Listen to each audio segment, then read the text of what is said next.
Well, look who's back. Goro fucking Stern in the flesh. Yes, my friends, it is time to shoot the shit once again. Where have I been? Well, I went back home to El Paso, Texas to unwind and, refresh my mind a little bit. We all need that little refresher once in a while. So I was there visiting family, visiting friends, eating some good old Mexican food, just how I love it. And goddamn that I miss it. Now, I was going to do a shoot the shit over there, but you know how it is on vacation. You lose track of time and it goes by so fast, man. I'm always amazed at how fast time flies by when you're having fun. But hey, I'm back here. Now we're going to talk about some glaring metal subjects that I've been dying to talk about with you guys. And the first one is metal remasters. Now let's be honest. Some remasters, I don't even notice a difference. I mean, maybe there's a little bit of re-recording here, re-recording there, but there's some that I just cannot overlook, you guys. And I have two glaring subjects for you guys today. We're going to start off with obituaries, cause of death.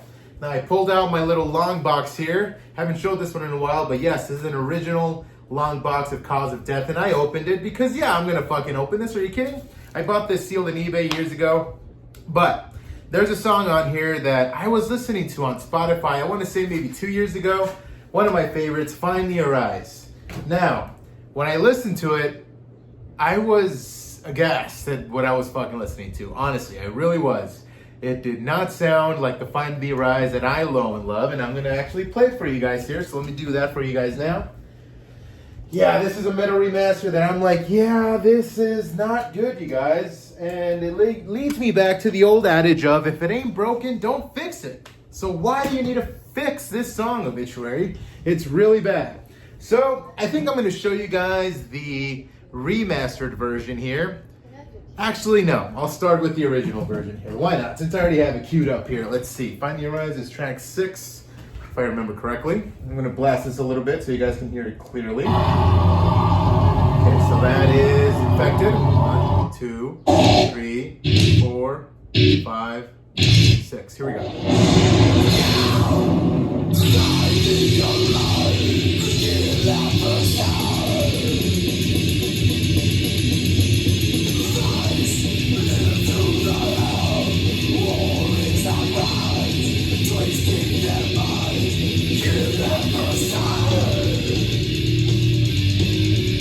Fucking awesome, right? What's wrong with that? Nothing? Yes, exactly, nothing. But when I was listening to it on Spotify, like I said a couple years ago, I said, well, that's different.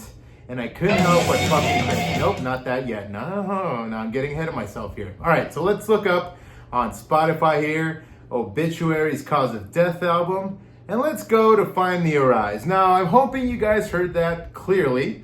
If you guys didn't, I'll probably re-record this until you guys hear it clearly again. But let's go to Find the Arise right here. Here we go, you guys. Hopefully it plays on this bullshit. Yep, here we go. Just listen.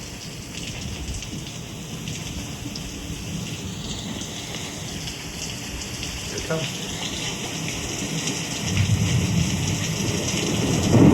It's different already, right?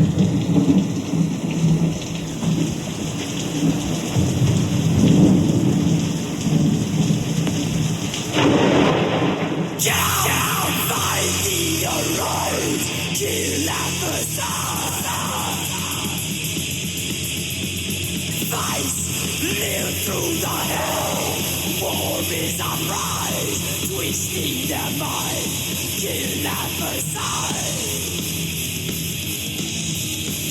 I mean, okay, it could be worse, right? But like I said, if it ain't broken, don't fix it. What the hell was the point of that?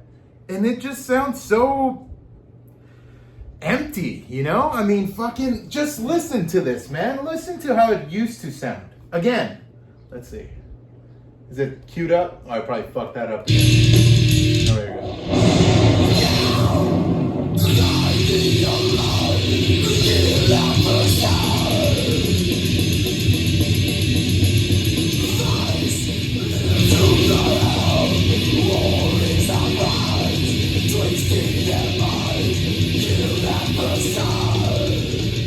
Right? I mean, dude, Tardy's vocals sound perfect in that. So imagine me listening to this goddamn remaster, man. Let me play it again so you guys can really take it in. Here we go.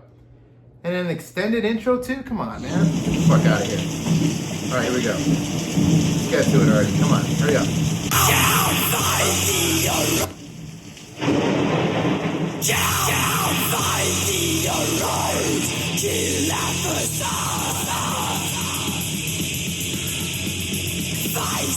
Live through the hell, war is uprise, twisting their mind, kill at first sight. Don't get me wrong, man. Don't get me wrong.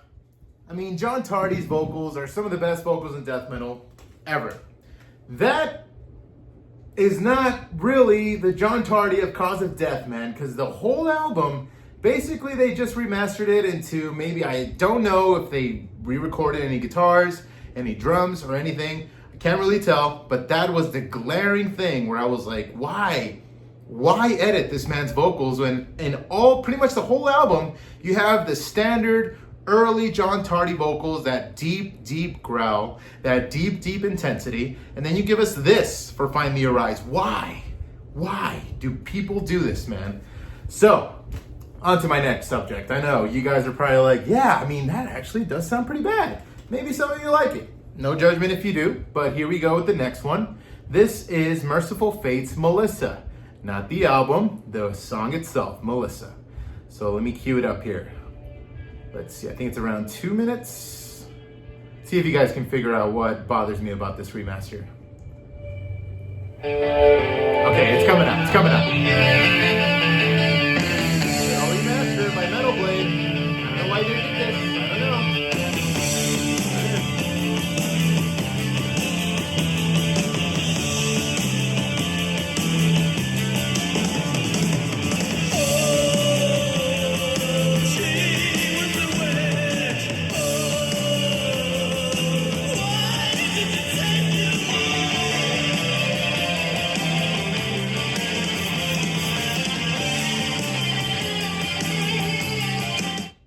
Figure it out? Do you guys know what's missing there? If you don't, I will show you. Now, I used to have the Metal Blade reissue of Melissa on vinyl, but I recently sold it because of that glaring remaster that they did, which I don't know why they did it, but I'm about to play you the Roadrunner version here, which I haven't showed. But you guys, if you didn't figure out what was wrong with that remaster, and most of you, new to metal, new to Merciful Fate, what have you, might not even know what's wrong with that. Might have never heard the original cut of the song. So, let's see if the grooves aren't lying here. Let's see if we can go to Melissa. Let's see if I can hit it. Oh wow, it hit it right on. Okay, here we go. Listen.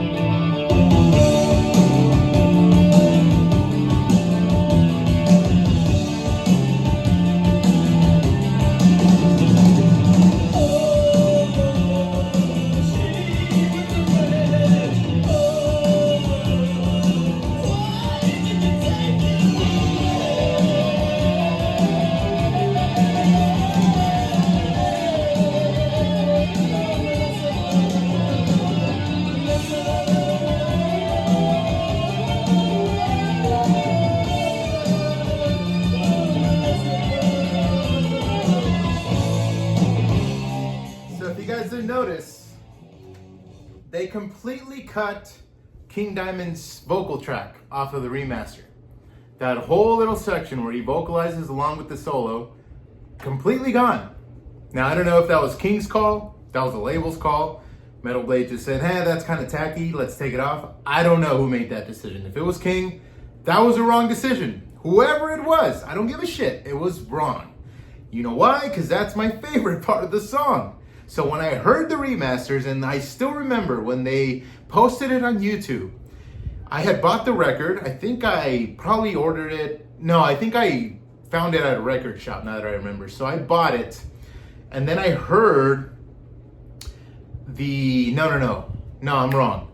So first, no, I did buy it online actually. Yes, I bought it online, and that about 2 days later, they posted the whole album basically on YouTube saying, oh, like, here's the remaster of Melissa by Merciful Fate. Sweet, awesome. So I listened to it all throughout, nothing really wrong with it, until it gets to Melissa, the last track on the record, and that part is cut out. That's pretty much the part I always sang along to. I even remember when me and my friends used to hang out, listen to Merciful Fate, we always sang along with that little, oh. So when I didn't hear it, I'm like, what the fuck? And I checked the comments, I'm like, someone's gotta be bothered by this, right? Nobody. Either one, they really don't know that that part even existed or don't give a shit, fine. Or two, they just didn't know. They just don't know any better. So now, this Metal Blade version that's available, on CD, on Spotify, obviously, on all streaming services, on vinyl, that part is gone forever. Maybe not a big deal to you guys, maybe not a big deal to anyone who's heard the song like this for the first time, because you never knew that part was there. But to me, that kind of sucks, because you will never hear the song the way it was meant to be heard. And that's another glaring thing to me where it's like, well, what else are they leaving out of songs? Now, I can't really speak to this like it's, a deadly sin, because when I was growing up, I listened to all the Megadeth remasters and they all sounded fine.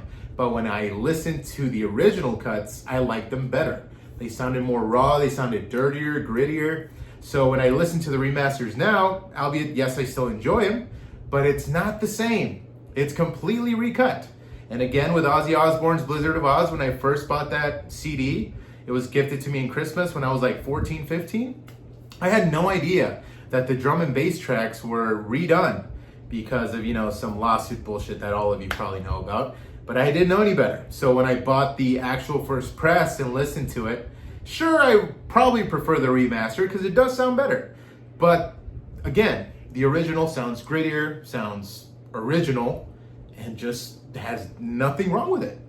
So that's honestly what's pissing me off about remasters is, the new generation, the kids just getting into metal, listening to these songs and not knowing how great they sounded before or how flawless they sounded before. That one is a glaring cut. A bad one. And that re-recording of Find the Arise, now I don't know if it's a re-recording or if it's an old recording that they decided not to use, but that definitely sounds like Tardy's new vocals. Nothing wrong with them, but it is not Tardy Cause of Death vocals, which I hate about it. But that is what's always bothered me about remasters and about these two specifically, that I can't even listen to them on Spotify, Apple Music, or anything because I know that's what's missing or that's what's changed, and it's just not the same anymore. So, again, this is why buying physical media is cool, because you get what the recording actually sounded like. Cause of Death was perfect how it was. I don't know why they needed to change it, why they needed to change Find the Arise specifically. There's another song on there that it's definitely changed as well, but I just can't get into it right now because I just can't think of it. But Find the Arise has always been the one where I'm like, dude, why? Why would you do this? I don't know why. I don't know whose call it is, to be honest. I don't know if it's the artists or the label saying that we need to change something up, but whatever it is, if it ain't broken, don't fix it. So let's get on to the next subject. All right, well, figured Cause of Death is on, might as well leave this masterpiece on for the background blasphemy today. So, next subject, things that bother me at metal shows. Now, let me start off by saying, I really don't give a shit what anyone does at a metal show. As long as it doesn't directly involve me or directly bother me, do whatever the fuck you want. But it does bother me, okay? So, I'm pretty sure most of you have seen this video that went a little bit viral in the metal scene, and that is a Frozen Soul show where motherfuckers actually sat down and played Magic the Gathering in the middle of a show.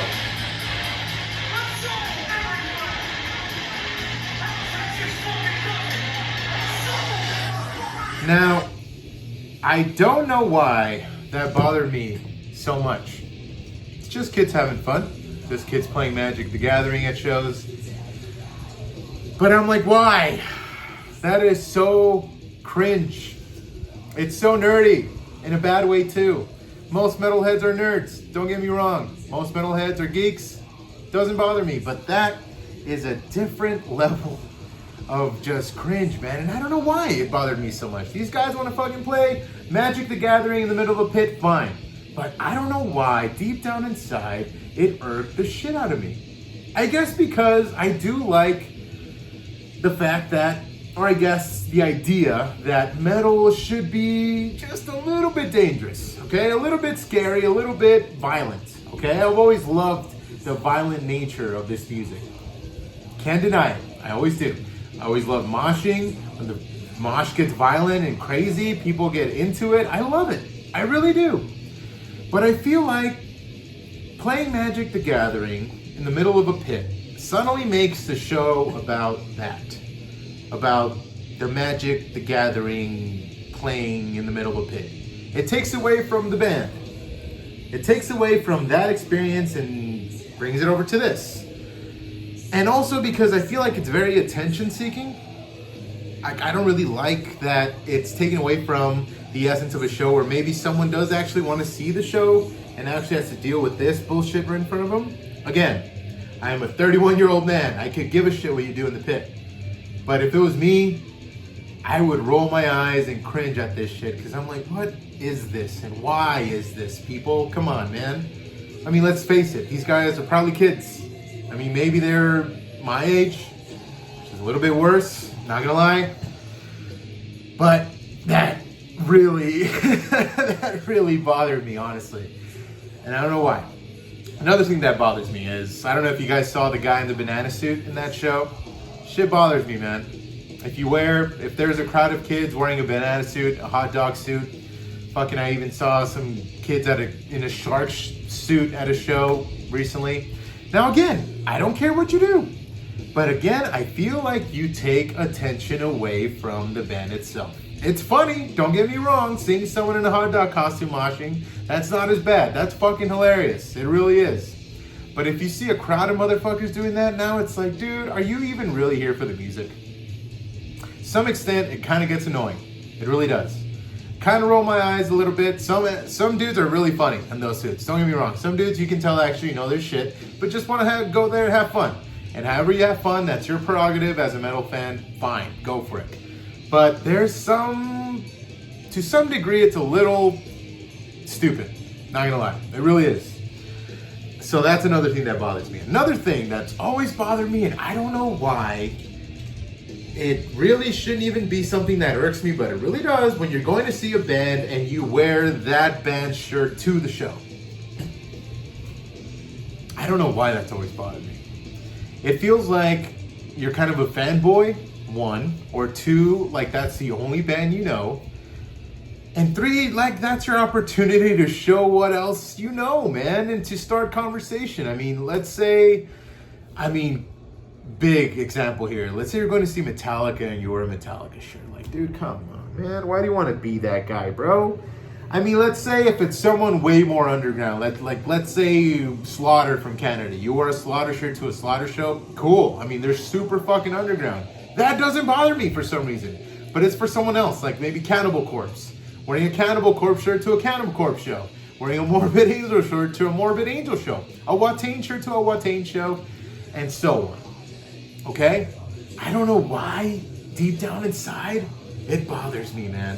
For some reason, I feel like if I go up and talk to you, you really won't know your shit. But even if you don't, I don't care. But that's what I think about anyone who's wearing the band who's playing, the shirt of the band who's playing that day. I don't know why, it should be an unwritten rule. Like, don't wear the band shirt that day, you know?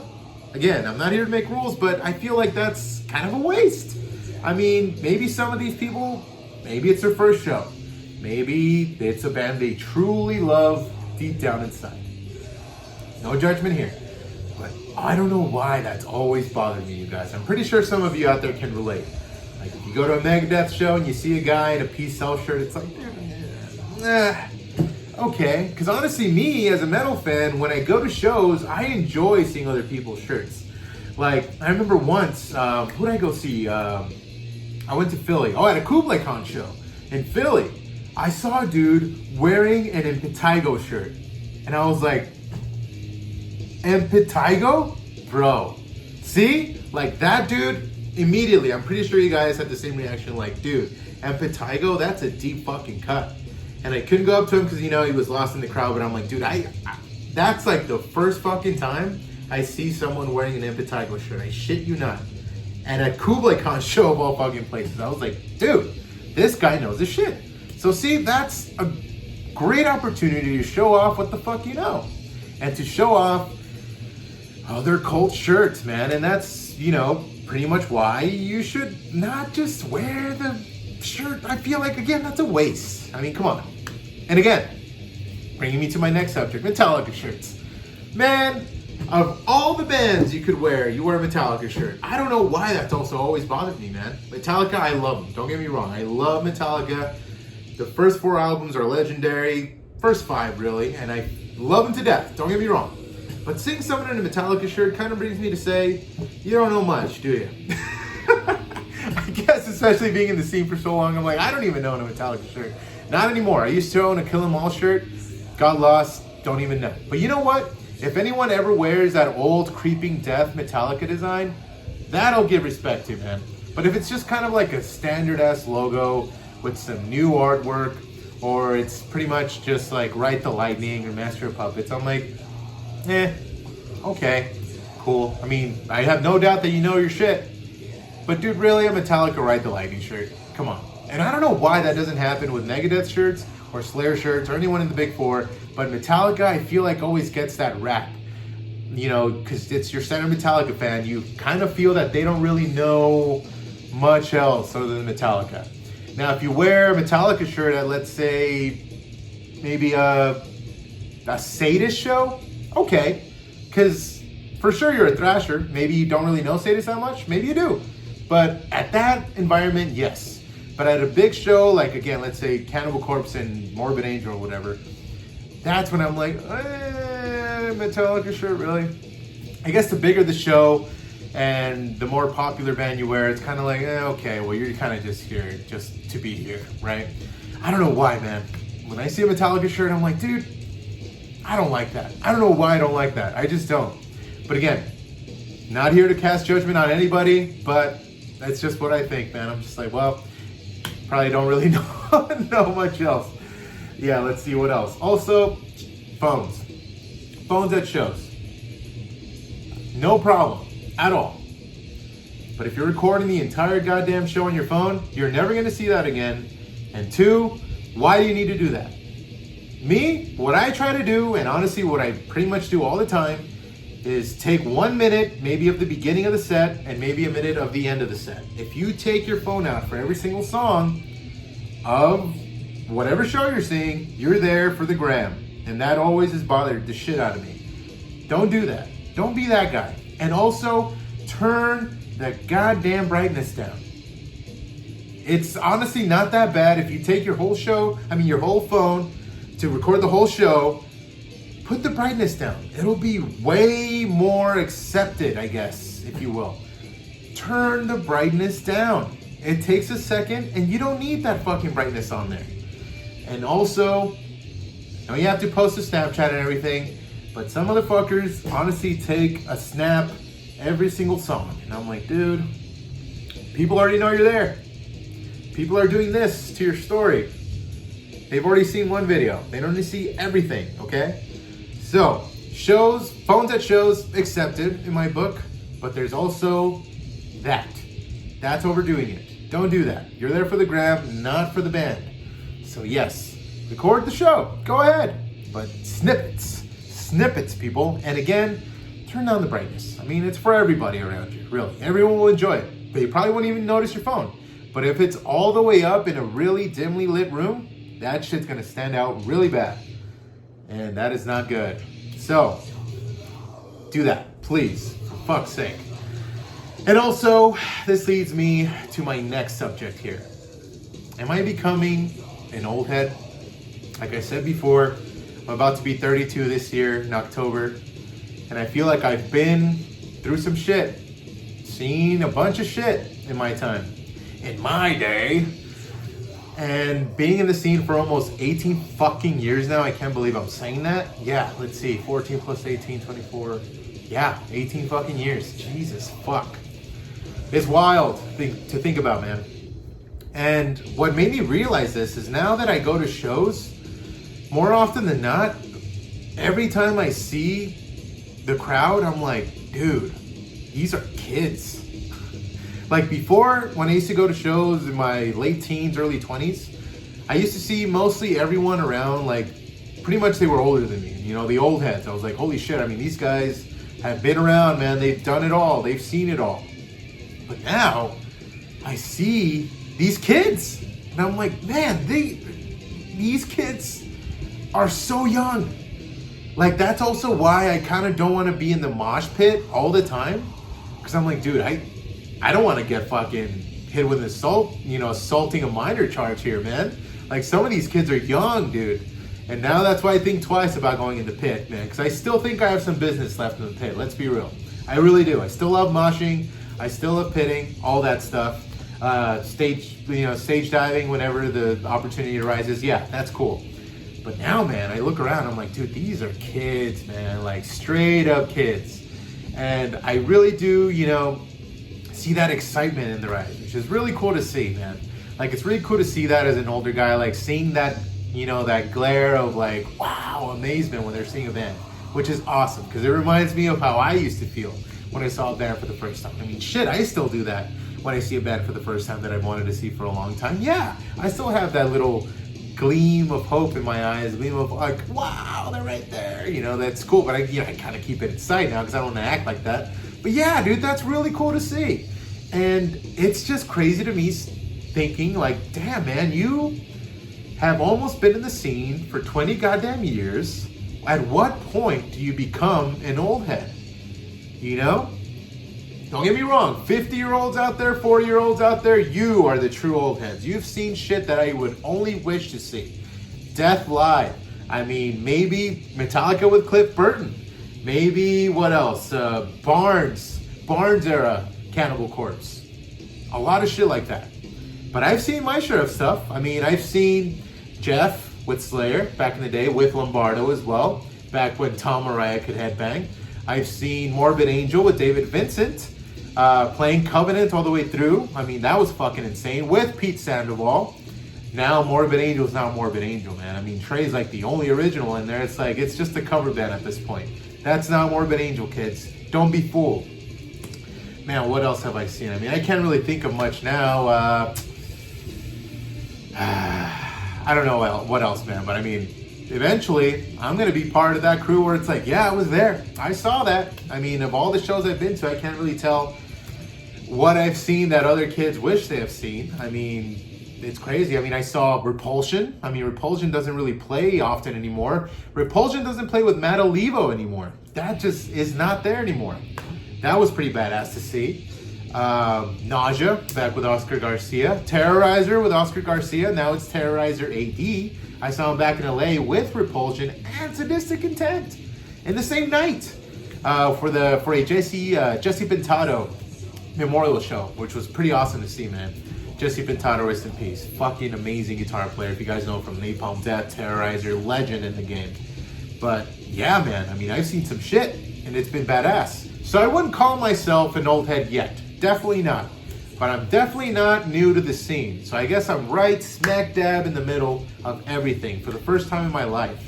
I'm smack dab between the gleam in their eyes 17-year-olds to the I've been there, done that 50, 60-year-old metalheads who have seen it all, seen the glory days, and seen what the scene has become now. Which is crazy to me because I never thought that day would get here.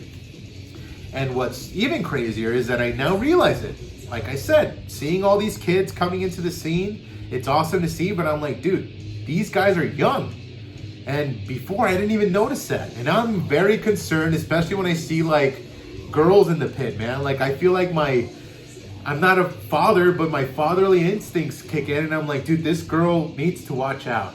Especially at hardcore shows, man. Some of these girls, man, they go hard, and I respect them for that, but I always look out to see if they need help, because fuck that shit, man. I mean, you see these fucking big-ass, 40, 30-year-old metalheads, hardcore kids, and just fucking going crazy.